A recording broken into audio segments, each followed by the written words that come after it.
and I'm going to give the woman a seed. And when she produces that seed, it's going to crush the head of the serpent. So never sleep on a woman who has a casket and a curse, because she also has a seed attached to her name. If I see one more black female, I'm not going to do shit at my expense. We're black women. No, folks are going to do everything they can to distort her truth. Hard-working, highly educated, successful people who happen to be black. The most disrespected person in America is the black woman. The most unprotected person in America is the black woman. The most neglected person in America is the black woman. To respect our women and to protect our women. Like black women, we so tough all the time. God is real and God lives. It's out of all of us. Hello everyone, how's everybody doing? Today I want to talk about something that's been weighing on my heart. Something tragic, heartbreaking and just deeply human. I want to talk about Ramika Meeks. She's a 31-year-old woman from Chicago who was tragically, gone. I'm not going to say the K word, but you know what I mean. On September 8th, 2025, she was ambushed, and I'm not going to say this word either. It's the S word. This happened in the South Loop, near her son's school. Like just shortly after dropping him off, she leaves behind her family, her friends, and most heartbreaking, her young child, Mac and State, you can see that police have taped off a portion of the area right now. Detectives are surrounding a white sedan that appears to be connected to this incident. Chicago police saying that early this morning around 9:30 there was a fight between two women. That scene unfolding here near State and Cermak. One of the women allegedly pulled out a gun and shot the other woman in the face. The 31-year-old victim was taken to the hospital and later died. Now, the suspect has been taken into custody, and Chicago police say this is still a very ongoing investigation. So once again, this taking place here near Cermak in State is still very active. I want to start by saying how incredibly sorry I am for her family.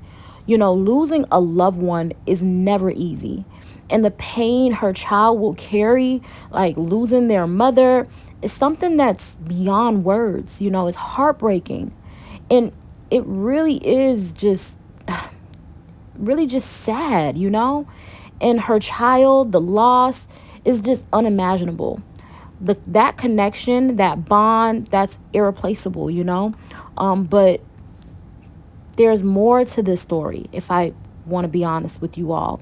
And I think it's also a lesson Ramika tragedy points out to this conversation, to a conversation that we as women, as mothers, really need to have. The reality of having a child with someone and then seeing that person, have children with someone else. This is not just about relationships, it's about soul ties, it's about energy and deep connection, just deep connections that we all form, that you form when you carry someone else's DNA inside you, When a woman carries a child, her body goes through so much, sleep loss, exhaustion, physical changes. Carrying someone else's DNA, it's powerful.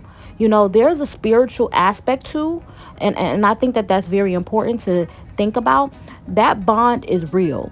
And when that bond is, mirrored with, another woman, someone else, it creates tension, chaos, sometimes, unfortunately, conflict, This situation also reminds me that when someone tells you they dislike you or even hate you, you have to take that seriously. No matter how, connected you are through love or children, that negativity can manifest into just a bunch of dangerous things, and it can manifest in dangerous ways. Protecting your energy, your space, your life, it's not optional. Sometimes staying distant is the only way to stay safe. And in Ramika's case, sadly, the safety wasn't enough, This is what I see happening here. Two women, bound by the same man's DNA, caught in a conflict that could have been avoided if not for the man's chaotic energy.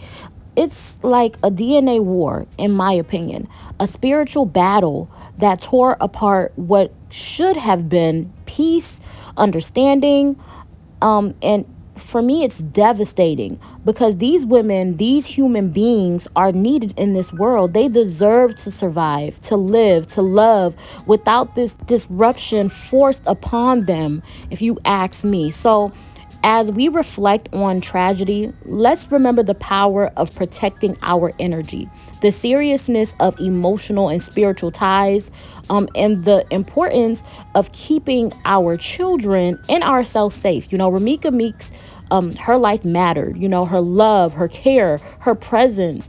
It just can't be replaced, you know?